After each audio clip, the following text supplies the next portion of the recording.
What's on, guys? Just here. Jesse here. Welcome back to my channel. And today we be doing a review for WWE Elimination Chamber at Perth, Australia. Good morning, where I'm at right now. So it finished at 7:34. So yeah, pretty good long night, morning, whatever you want to call it. But yeah, good morning. Um, yeah, so I'm kind of tired now, even though I drank some Mountain Dew, blue Mountain Dew or whatever you want to call it. Um, yeah. So, uh, anyways, it was a good show today, and also morning, but it's going to get to it then. After when this video gets up, during this video gets uploaded, now I'm kind of sleepy. I'm gonna take a shower, wait for this to finish, and then go sleep all day today. So I'll see you guys later tonight for Collision. Alright, so we go ahead for the kickoff pre-show match for the undisputed WWE Women's Tag Team Champions, the Kabuki Warriors, who are the champions, versus Candice LeRae and Indy Hartwell.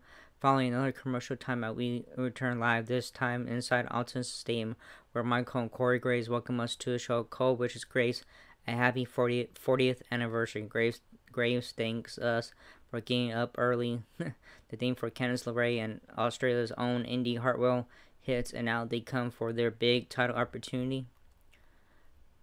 The theme for this opposition hits, and out comes the Kabuki Warriors. The undisputed WWE Women's Tag Team Champions make their way to the ring to a ton of boos. Asuka and Kairi Sane settle inside the squared circle, and their music dies down. The ring announcer handles the final formal pre-match ring introductions for this championship opener. Now the bell rings, and official ring of this one. The fans chant loud for Indy Hartwell, who kicks things off for her team, taking it to Kairi Sane, who starts things off for her team. Indy dominates the early offense and tags in Candice. Kabuki Warriors shift the momentum in their favor and begin beating down LeRae. Eventually, Hartwell gets the hot tag, and she helps shift the momentum back into the favor of the challengers. Hartwell gets Asuka down for a close 2 count, and then hits a big dive through the ropes to knock Asuka out to the floor off the ring apron. After some more back and forth action, we see the Kabuki Warriors turn the tables and get the win, with Sane scoring the pin. So the winners are, and still undisputed WWE Women's Tag Team Champions, the Kabuki Warriors. Alright, the very first match on the main card. So, yeah, I don't count the kickoff match because that's like a advertisement thing before the show starts. So, yeah, let's go ahead and get to the first match. And there's 4 matches on the main card. So, yeah. There we go. Women's Elimination Chamber match. Becky Lynch versus Bianca Belair versus Liv Morgan versus Tiffany Stratton versus Naomi versus Raquel Rodriguez. After the kickoff show match wraps up, we shoot to a video package looking at rules for acknowledging the Tribal Chief rumors and narrated by Paul Heyman. The video packages also focus on the Raw, the Bloodline, the ongoing robbery, Corey Wills. When that wraps up, we see a video package for the men's chamber. The video package wraps up, and then we shoot to Byron Saxton, who introduces his guest at LA Knight. LA Knight talks in at backstage about preparing for his first ever Elimination Chamber match. He vows to win and go on to WrestleMania 4 to capture the title. Whose game is it? Who you already know. Yeah, he says to wrap his brief backstage interview up. From there, we shoot back to the pre-show panelists to get the men's kickoff. Let's see. I'm trying to get to the match right now. Alright, so, yeah, here you go. The ring announcer begins their introductions for our opener. As the bell sounds, he runs down the rules for the Elimination Chamber match. The theme for Bianca Belair hits first, and out comes the EST of WWE to a big pop from the Perth crowd. She is locked inside one of the pods. Raquel Rodriguez theme hits next, and out she comes, where she too is locked inside a pod. Next out is Tiffany Stratton to a bunch of boos. Cole proclaims it Tiffy time as she sells into a pod. Liv Morgan's theme hits next, and out she comes to continue her Liv Morgan revenge tour. Cole puts over Morgan as the last woman to pin Rhea Ripley in singles action. She is also the most experienced participant in today's Women's Chamber bout. She is locked in a pod and her theme dies down. Our fifth is the first woman who will start the match off, Naomi, after she sells in the chamber covered ring. The other woman who will kick off this match make her way out as Becky Lynch's theme hits. The Australian crowd gives the man a huge pop. Coming out, she sells inside the chamber covered ring as well. And it's time for Naomi and Becky Lynch to start this one off. The bell sounds are official off and running this one. Naomi and Lynch exchange several holds and reversals. We see Naomi climb up the cage structure and grab Lynch with her legs. She essentially twerks her face first into the cage over and over again. Lynch slumps down, and then Naomi leaps out the cage wall and connects with a split legged drop. The fans are already chanting Tiffy time and other Tiffany Stratton related chants. The countdown clock appears, and when it expires, we see the aerial shot over the pods with each lighting up. Finally, things stop, and it is Tiffany Stratton's pod. That opens up. The crowd goes absolutely bonkers for the center of the universe, and it is definitely Tiffy time and Perth. She gets Naomi in one corner and Lynch in the other. She hits cartwheels into back elbows to both ladies for a huge pop from the crowd. Stratton gets both Naomi and Lynch up over her shoulders at the same time in impressive power display. Naomi ends up escaping, but Stratton pulls her down. She goes for the prettiest moonsault ever, but Lynch jumps up over her and hits a side Russian leg sweep off the top rope. The counter clock appears again, and this time when it expires, it is Liv Morgan who enters the match in the fourth spot. She beats Stratton down early on. Lynch hits a back exploder suplex on Stratton into the cage while she gets the disarm her submission on Stratton while her arm is hanging through the cage wall. Naomi climbs up to the top of a pod, hits a blockbuster, and Morgan off the rope. Stratton rolls Naomi up and pins her to eliminate her. The countdown clock appears again, and this time when it expires, Raquel Rodriguez let out of her pod.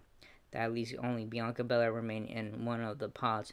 Everyone but Naomi is still alive in the match. After some more action, the clock appears again, and Belair is finally let out of her pod. Belair goes to work on Stratton and coming out of the gate, and then follows up with big spots on Morgan. Lynch she hits a huge delay vertical suplex on the man, and an impressive power display. Stratton grabs Belair by her long ponytail. Belair spine busters her into the mat for her efforts. Belair hits a wild tornado DDT on Rodriguez on the Iron Gate outside of the ring. Liv climbs onto the top of the pods. Morgan hits a seated senton off the top of a pod onto Rodriguez. Lynch and Stratton end up on the top of a pod. They trade shots there, and then Stratton shoves Lynch off the pod. She collides into Rodriguez on the way down. Tiffany points to her wrist, and Tiffany says it's Tiffy time before leaping off the top of a pod with a huge swanton bomb onto the other three ladies in the match for an enormous pop and "This is awesome" chant.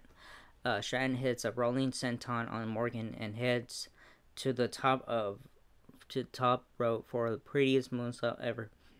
But Morgan pops up and cuts her off. Morgan hits her finisher on Stratton and pins her to eliminate her.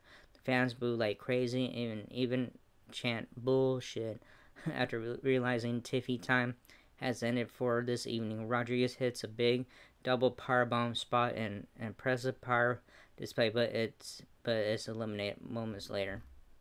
Belair and Lynch duke it out until Morgan comes over and slams them both face first into the chamber wall. Belair is launched into one of the pods by Morgan. After that, Morgan hits a sunset flip into a powerbomb of Belair, who she spikes on top of her pretty violently. Morgan hits a superplex on Lynch. Belair goes for a 450 splash off the top rope onto Lynch, but the man gets her knees up to give Belair the rough landing.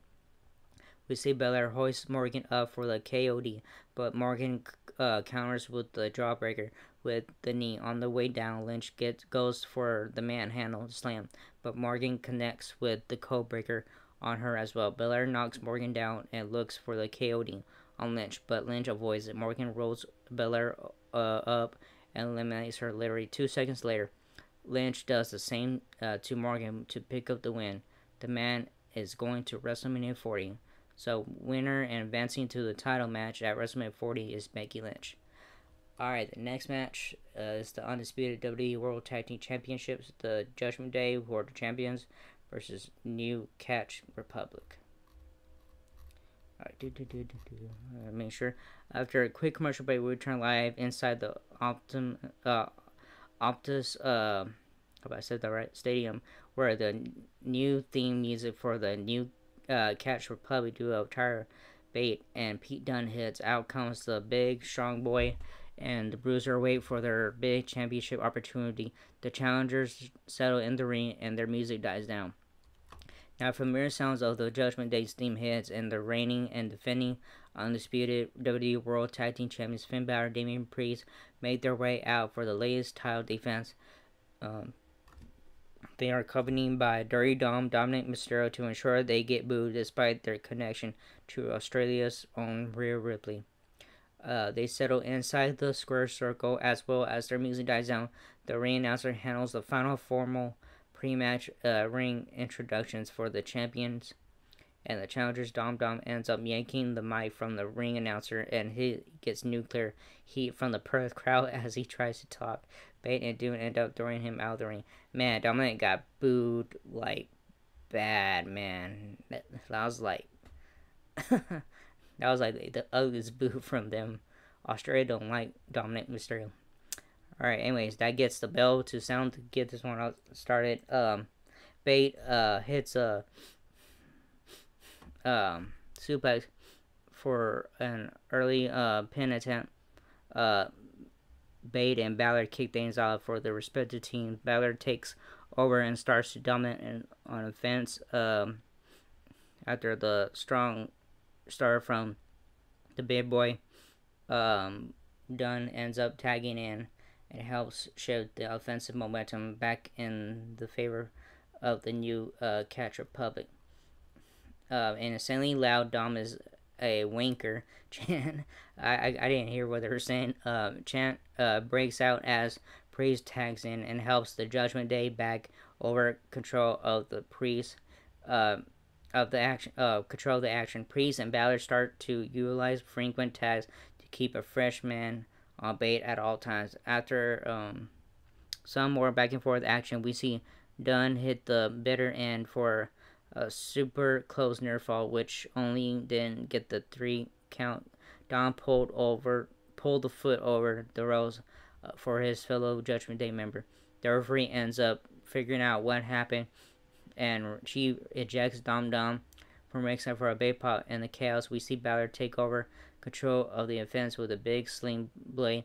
Dunne and Bate hit the Birmingham double team spot as well as a double Tyler Driver 97 finisher for a super close near fall attempt. Dunne and Bate clubbered the hell out of Priest with rapid fire punches. Bate and Dunne get Priest on the top rope. They go for a double team spot, but Priest fights back up there and hits a double south of heaven chokedown off the top rope to both guys. Balor follows up with a top rope coup de grace for the pinfall victory with the win. The Judgment Day duo of Balor and Priest successfully retained their undisputed WWE World Tag Team Champions. Oh yeah, the winners are and still undisputed WWE World Tag Team Champions, the Judgment Day. Damn. Alright, Grayson Waller effect with Cody Rhodes and Seth freaking Rollins. Alright, this is a segment right here after the tag team match. After another commercial break, we shoot back inside Optus Stadium where Austin Theory is introduced. Theory is in the ring, which is set up for the Grayson Waller effect. Theory makes a bad joke about eating at Outback Steakhouse to rile up the Australian crowd, and then he gets right down to it and introduces his friend and the host of the Shindig, or yeah, Sydney's own Grayson Waller. Waller comes out to a pretty good pop, but nothing insane considering they're in Australia. He heads down to the ring looking super pumped up and stops at ringside to do a shoey with UFC heavyweight contender and fellow Australian Tui Vaza. I have to say it. He gets in the ring and leads the fans in an Aussie, Aussie, Aussie, oi, oi, oi call and response chant. He then gets right down to business and introduces his first guest. With that said, we hear "Burn It Down," and pyro explodes at the WWE World Heavyweight Champion. Seth freaking Rollins emerges to fans, singing along with his music as always. Rollins doesn't say anything after getting in the ring before Waller immediately introduces his second guest, who he blames the U.S. school system for not being able to finish the story. Alright, on that note, we hear the familiar sounds of the theme song for Cody Rhodes. The fans chant loudly, sing along with his entrance tune as American Nightmare emerges to pyro and heads to the ring. Cody begins, so Perth, what do you want to talk about? Before he can continue, Waller cuts him off and says this is his show. He doesn't care what Cody wants to talk about. Waller takes a moment to acknowledge the tribal chief, Roman Reigns, and then goes to ask Seth outright who wants to fight at WrestleMania. Rollins responds by announcing that he is just days away from being medically cleared to return to the ring from his injury. He says, whoever wins the Men's Chamber tonight doesn't stand a chance of beating him for his WWE World Heavyweight Championship at WrestleMania 40. Grayson responds to Rollins' rant by simply saying, cool story. He then moves on to Cody and brings up how he helped blow the biggest potential WrestleMania ever between The Rock and Roman Reigns. Cody goes on talk about The Rock and how if he was there, he'd call him a candy something, Rudy Poo Poo, something about pie. He has what Rock calls his fans. Waller tells him crybabies. Cody asks if there are any Cody crybabies in the house tonight.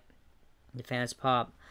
Cody says Rollins made an announcement and now he wants to make one of his own. He says he's got Roman Reigns for the WWE Universal Championship at WrestleMania 40, but he wants The Rock too. He challenges The Rock to a one-on-one match anytime, any place. The fans pop big and then break out into a now, I chant. I don't know what they were saying at first until the what it says right here. Rollins says it's time to cut the head off the snake. He tells Cody he respects his challenge to The Rock, but reminds him that anything involving the bloodline is never one-on-one. He tells him if The Rock ever accepts the battle, just know Cody won't be fighting that battle alone, and fearing that he's got his back. Theory jumps in and tries doing the "it doesn't matter what you think" line to Cody. He then says, finally, Austin Theory has come to Perth, Australia to finish his story. Rollins keeps laughing and pretending to like what Theory is saying. He tells Theory to take his jacket off and do the big one. He takes his jacket off and says, if you smell, only for Rollins to come off by attacking him. The way he grabbed him was hilarious. By attacking him, Cody hits Cody Cutter to follow up, and then he and Rollins stare down Waller. Rollins hits a stomp on Theory. Rollins' theme plays. He looks at Cody and shakes Cody's hand. Cody's theme plays, and Cody Rollins start trashing the Grayson Waller effect, set as Waller watches on. That's how their team signal wraps up. Then head to a quick commercial break. Alright, next match is the Men's Elimination Chamber match. Bobby Lashley versus Drew McIntyre versus Kevin Owens versus LA Knight versus Logan Paul versus Randy Orton. Alright, fix this chair real quick. Sorry, guys. Ugh. When we return from the commercial break, the ring announcer begins running down the rules for an Elimination Chamber match. And it's time for our second two bouts at today's show. The Men's Elimination Chamber match to determine the Seth freaking Rollins challenger for the WWE World Heavyweight Championship at WrestleMania 40 is up next. The theme for Kevin Owens hits first, and out comes the prize fighter to a big pop. He has inside a pod and pounds on the glass. The theme for Bobby Lashley hits next, and out comes the Almighty One. He is locked in a pod. The WWE United States Champion Logan Paul is out third and locked inside his pod. Out fourth is Randy Orton. The Apex Predator is locked inside of his pod after posing on top of Lashley's pod. Starting out the match and coming out next on are Drew McIntyre and LA Knight. The Scottish Warrior and the Megastar kick things off for the Elimination Chamber match. The bell sounds to get us started. We're officially running this one with our co-main event of the WWE Elimination Chamber Perth Premium Live event. We hear some loud CM Punk chants early on, which McIntyre plays into by pretending to hit GTS on Knight. Knight bounces off. He bounces Drew's head off Owens's chamber pod over and over again. Owens stands there and claps. The countdown clock appears, and when the buzzer sounds, it is a prize fighter who emerges from his pod. Owens immediately hits the choke slam on Knight. Malco points out on commentary that Owens met a Make-A-Wish kid this week and promised that he would hit a chokeslam in the men's chamber match for him. That was cool. After Owens hits some more big spots, he stops and does Randy Orton's arm outstretch pose for another big pop from the crowd, who is eating up everything. Kevin Owens today in Perth. The clock appears, and again, and this time when it expires, is Bobby Lashley, who was let out of his pod.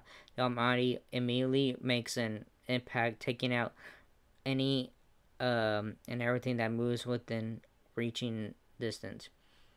He is a big suplex to McIntyre on the iron gates, and then slaps the Hurlock on Knight, who eventually slams him back first into a chamber wall over and over again to free himself from Lashley's grasp. McIntyre hits a Glasgow kiss on Lashley. The clock appears again, and when it expires, Randy Orton is next to be let out of his pod. The Apex Predator immediately starts hitting his trademark spots one after the other on Owens, Knight, McIntyre, and Lashley. The only man still remaining in a pod is the WWE United States Champion Logan Paul. Orton hits a draping DDT off the middle ropes on the iron grate and seems to hurt himself worse than his opponent. The commentators spend a lot of time focusing on Orton writhing in pain and not getting up for quite some time. Randy Orton is seriously hurt, Cole says, as the camera cuts away and they start to focus on the action picking up between Knight and McIntyre. After the final countdown clock appears on the screen, the buzzer sounds, and it is Logan Paul who is let out of his pod. Paul can't get out of the pod. However, as Owens stops him from opening the door, Owens goes inside the pod with Paul and locks them shut inside. Owens beats the crap out of Paul and finally exits the pod. Owens yells at in Paul's face and then slams him back first into the chamber wall. He throws him in the ring and then heads in after him. Sorry, that was funny. Can't stop smiling about it. Lashley takes Owens and throws him through one of the pods. He waits for Paul to get up and charges after him, connecting with a huge spear that puts Paul through a pod. The fans chant, "Holy shit!" Lashley gets up and seems to hurt himself. The fans chant, "Thank you, Bobby!" right as he turns around into a claymore from McIntyre in the ring. Knight hoists Lashley up, who escapes and looks for the Hurlock. Knight avoids it, and Lashley walks into another claymore from McIntyre, who follows up with a quick pinfall. Lashley is eliminated moments later. We see AJ Styles hit the ring out of nowhere to attack LA Knight. After a lengthy attack, officials get Styles out of the chamber just as McIntyre capitalizes on the situation by pinning Knight to eliminate him. We see Owens go wild on Paul, and then he and Orton end up alone in the ring. Owens goes for a stunner, but Orton avoids it, and connects it with the RKO. Follows that, um, and that end up with the cover. It gets a 3 count. Owens is eliminated, but Paul and Orton trade shots back and forth as McIntyre is down and recovering in the corner of the ring. Paul heads to the top rope, but Orton cuts him off. McIntyre recovers and beats them both down. Paul climbs on top of the one on the pods and hits a picture perfect flying crossbody splash. Logan Paul gets up and we get a close up camera shot as he pulls Brass Knuckles out of his tights. He does a slow dramatic gesture to put them on, but then turns right around into an RKO out of nowhere from Orton. Orton covers Paul and pins him. Paul is eliminated. We're down to the final 2. Alright. It will either be Randy Orton or Drew McIntyre heading to the grandest stage of them all to challenge Seth freaking Rollins for the WWE World Heavyweight Championship at WrestleMania 40. Orton gets up and soaks up the crowd atmosphere and then drops and pounds the mat as he is entering Viper mode. He waits for McIntyre to get up for RKO. He goes for it. McIntyre counters with a spinebuster. McIntyre gets up first. Drew backs into a corner and stalks Randy, waiting for him to get up. Orton starts to get up and McIntyre charges at him for a claymore, but instead Orton just collapses. McIntyre looks down as Orton tries crawling and pulling him up on McIntyre's body. Orton then springs to life, revealing he was playing possum. He hits McIntyre with an RKO, but then turns around and is knocked out by Logan Paul, who reappears out of the blue with Brass Knuckles on his hand. Drew gets the win and is headed to WrestleMania to challenge Rollins for the title. It looks like Orton and Logan Paul will be heading into a rivalry leading to WrestleMania. So, winner and advancing to the title match at WrestleMania 40 is Drew McIntyre. So, damn, I swear, man, I hate Logan Paul so much. I hate him. I can't stand him. Alright, main event time. WWE Women's World Championship. Rhea Ripley, who is a champion, versus Nia Jax. Alright, main event time. But first, WWE Chief Content Officer Paul Triple H Levesque makes his way out and heads to the ring. The game sells inside the square circle and says he just wanted to take a minute to say thank you to everyone in Perth, and then he announces a live attendance of 52,590 fans inside Optus Stadium for the WWE Elimination Chamber Perth. After the brief attendance announcement segment wraps up, we head to a quick commercial break. When we return, the video package airs to tell the story leading up to our final scheduled match of the evening, which features Rhea Ripley pulling her WWE Women's World Championship on the line against Nia Jax. Back inside Optus Stadium, the theme for Nia Jax hits, and out comes the challenger to an insanely loud boos from Perth crowd. She sells inside the square circle. Her theme music dies down. Next, we hear "This Is My Brutality." And out comes the reigning and defending champion Rhea Ripley. The Judgment Day member and Australia's own Mommy makes her way out looking extremely proud and on the verge of getting emotional. She makes her way down to the ring for our main event of the evening, where Ripley will defend her title against Jax, with the winner moving to defend against Women's Chamber winner Becky Lynch at WrestleMania 40. Following the formal pre-match ring introductions for the champion and the challenger, the bell sounds are officially off running. This one, Ripley jumps out to an immediate offensive lead as the crowd roars in the background. Jax ends up taking over shortly thereafter and begins a lengthy run in the offensive driver's seat, with Jax in control of the action. The pace is slowed down tremendously. Jax taunts Ripley, calling her mommy and trashing her verbally, while slowly and angrily continue to beat her down. She even taunts Ripley in front of her family, who is in attendance in the front row watching. Ripley gets in one hope spot, but Jax takes right back over and slows her down. Jax hits a big Samoan drop and continues to control the offensive action in this women's title. Ripley tries fighting back again, but once more we see Jax beat her down and continue to taunt her in a cocky fashion. Jax hoists Ripley up over her shoulder and begins climbing the ropes. She leaps off the middle rope with an avalanche Samoan drop for a near fall attempt. We see Jax looking for the Annihilator spot, but Ripley counters her way out. Ripley hits a big spot that decks the challenger. She heads to the top rope and pauses to soak the crowd atmosphere. Before leaping off with a frog splash, she goes for the cover, but Jax kicks out, and the count of 2, Ripley fights back and looks for a riptide, but can't get Jax up. Instead, we see Jax counter, and she drops Ripley on her head, hard on the apron on the floor. We see Ripley tear the cover off the commentary desk. She gets ready to do something big, but Jax cuts her off and stops her. Jax slams Ripley onto the unforgiving commentary desk, which doesn't budge. As Ripley screams of pain, Jax shows she is not done by hitting big splash that puts Ripley through the table. Back in the ring, Jax climbs up to the middle rope backwards. She hits her Annihilator finisher and goes for the cover, but Ripley finds it in her to kick out before the count of 3. Ripley fights back again and hits a monster superplex off the middle rope. The fans chant, "Re-up, re-up." Ripley blasts Nia Jax with a kick to the grill.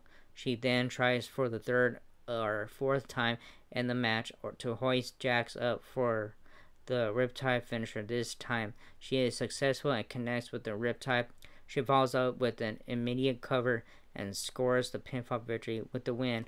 Ripley retains the WWE Women's World Championship and will go on to WrestleMania 40 to defend it against the women who won the Women's Elimination Chamber match earlier tonight, the man Becky Lynch. Ripley's family are shown looking proud and emotional as Ripley holds her title high in the air.